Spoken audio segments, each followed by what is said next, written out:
Olá, bem-vindos. Isto é Realpolitik e eu sou o Rui Alberto Silva.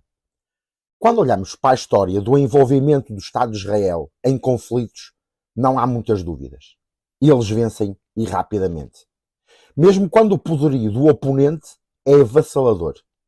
De facto, foram precisos apenas 6 dias em 1967, de 5 a 10 de junho, para Israel vencer a coligação de países que incluía Síria, Egito, Jordânia e Iraque, apoiados pelo Kuwait, pela Arábia Saudita, pela Argélia e pelo Sudão. E não se tratavam de nulidades bélicas.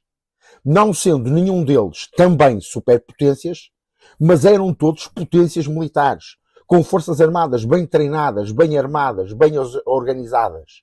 Mas perderam em 6 dias.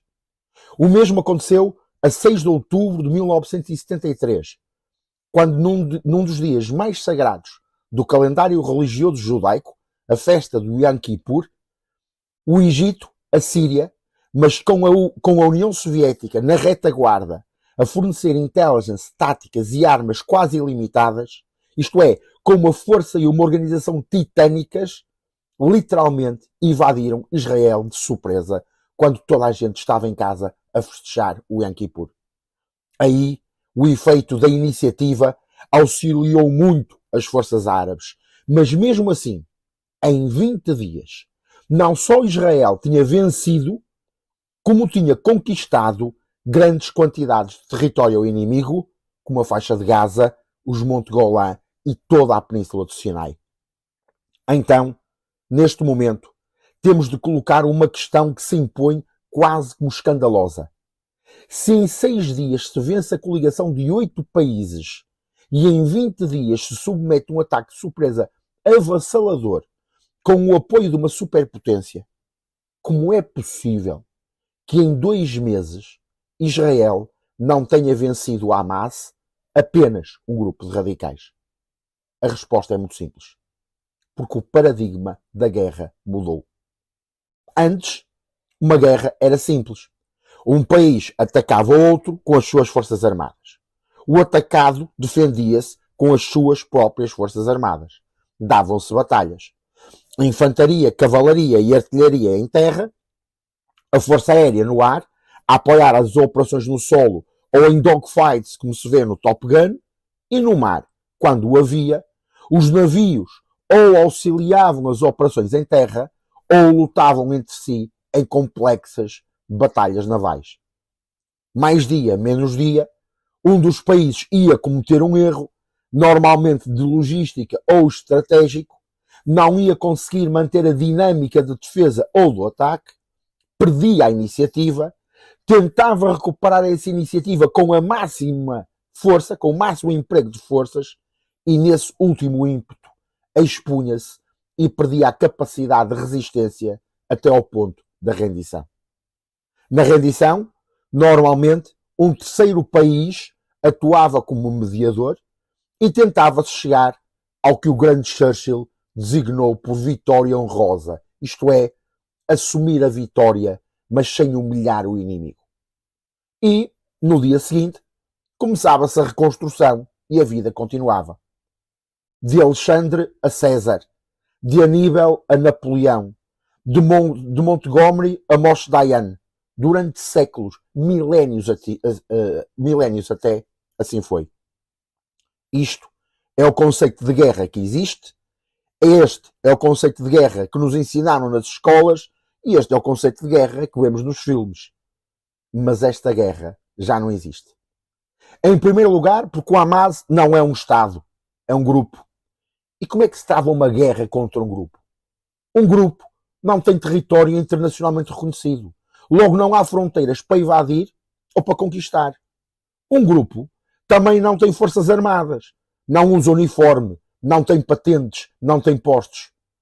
Pode-se, segundo o direito internacional, atacar um cidadão vestido como uma pessoa perfeitamente normal que pega numa arma e começa aos tiros? Isso é um ato de guerra ou é um ato criminoso? Depois, um grupo não está organizado em batalhões, regimentos, companhias. Como é que se sabe quem ganhou uma batalha? Como sabemos quem tem a superioridade se nem o próprio grupo sabe quantos elementos tem ou qual é o seu território? Todos os dias, quase a todas as horas, há elementos a entrar, outros a sair. Alguns dos mortos não têm nada a ver com aquilo, por isso são baixas civis. Mas a pessoa que está ao seu lado, exatamente igual, e esse já era combatente, ou foi e deixou de ser, ou tinha-se tornado naquele momento. Como é que se travam batalhas quando não há campo de batalha?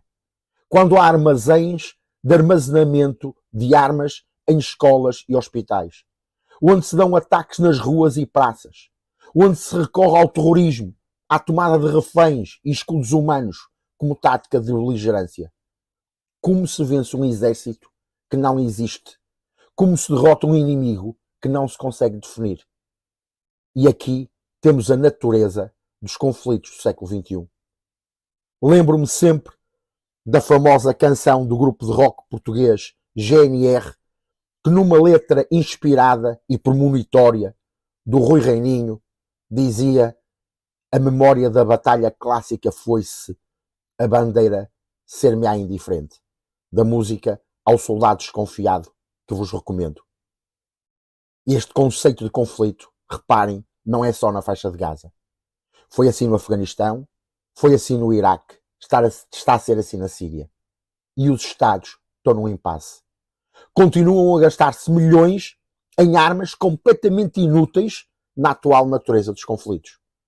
De que serve um F-35, em que só no desenvolvimento e concepção se gastaram mais de 400 mil milhões de dólares americanos contra um adolescente vestido com uma t-shirt do Real de Madrid e uma AK-47, uma Kalashnikov de 1960.